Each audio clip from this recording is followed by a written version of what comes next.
শুভ সন্ধ্যা বন্ধুরা। দেখো আমরা রেডি হয়ে নিয়েছি, এবার বেরোবো। তো এই যে মাও দেখো রেডি হয়ে নিয়েছে, আর মেয়ে গেছে একটু ঘরে গেল। তো চলো আবার তোমাদের সঙ্গে দেখা হচ্ছে। তো এটা হচ্ছে আমার শ্বশুরবাড়ির পাড়ার একটা ভাই, মানে দেওর, আমরা ভাই বলি। যাই হোক, তো ওর বিয়ে।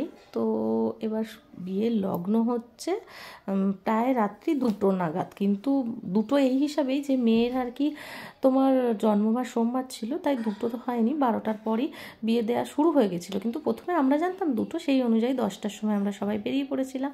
তা আমরা ওখানে পৌঁছেও গেছি। আর এটা হচ্ছে ত্রিবেণীতে। তো ত্রিবেণীতেই মেয়ের বাড়ি, ওদের যেখানটায় বাড়ি সেখানটায় পুরোটাই গ্রাম। আমার খুব ভালো লেগেছে জায়গাটা, বেশ সুন্দর, ফাঁকা ফাঁকা জায়গা অনেক, তারপরে বাড়ি, তারপরে চাষের জমি, জায়গা দেখতে খুব ভালো লাগে। তারপরে আমরা ওখান থেকে মাঠে গাড়ি নামিয়ে রেখে সবাই তত্ত্বগুলো এক এক করে হাতে নিয়ে সোজা মেয়ের বাড়ির দিকে চলে গেলাম।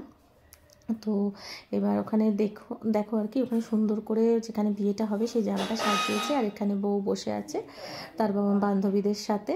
তো তোমাদের সঙ্গে এটা দেখালাম, দেখি আবার চলে আসলাম। তো দেখো মানে বউয়ের যে বাড়ি তার পেছন দিকটা এত বড় একটা পুকুর, জায়গাটা কি সুন্দর, পাশে অনেক জমি।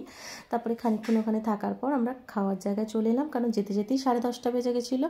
তারপরে না খেলে আরও দেরি হয়ে যাবে। তো খাওয়ার জায়গার পেছনটাতেই আর কি বিশাল জমিতে আর কি এটা পেঁয়াজের বীজ তৈরি করা হচ্ছে এখানে, আর দেখতে এত সুন্দর লাগছিল কি আর বলবো।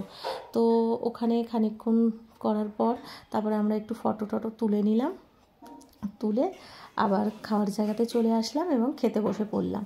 তো খেতে বসলাম, কী কী খাবারে ছিল, ভাত ছিল, আর তার সঙ্গে আলু, তার সঙ্গে চিড়ে দিয়ে একটা ঝুড়ি করেছিল, আর বাঁধাকপি ছিল, ডাল ছিল, আর ছিল মাংস, পাঁপড়, চাটনি আর রসগোল্লা।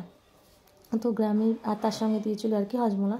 গ্রামের আর কি জায়গাটা মানে যেরকম আর কি রান্নাবান্না হয় ওরকম মতনই রান্নাবান্না সমস্ত করা হয়েছিল।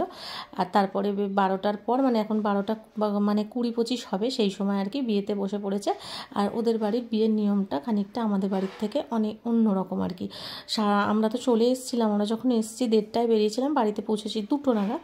তো আমরা যেটুকুনি সময় ছিলাম সেটুকুনি দেখেছি। পরে শুনলাম নাকি ভোরবেলা অবধি 3:30 অবধি বিয়ে হয়েছে, মানে 12টা 20 থেকে 3:30 পর্যন্ত বিয়ে হয়েছে। প্রচুর ওদের অনেক নিয়ম, মেয়ের বাড়ির নিয়মেই তো বিয়েটা হয়। তো যাই হোক, আমরা যতটুকুনি সময় ছিলাম দেখানোর চেষ্টা করছিলাম।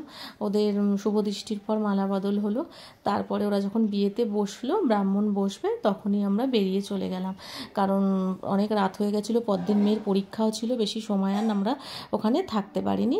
আর তারপরে কি বলি, আমার যে পুরো বিয়েটা যে ভীষণ ভীষণ আনন্দ হয়েছে, এখনও বৌভাত হয়নি।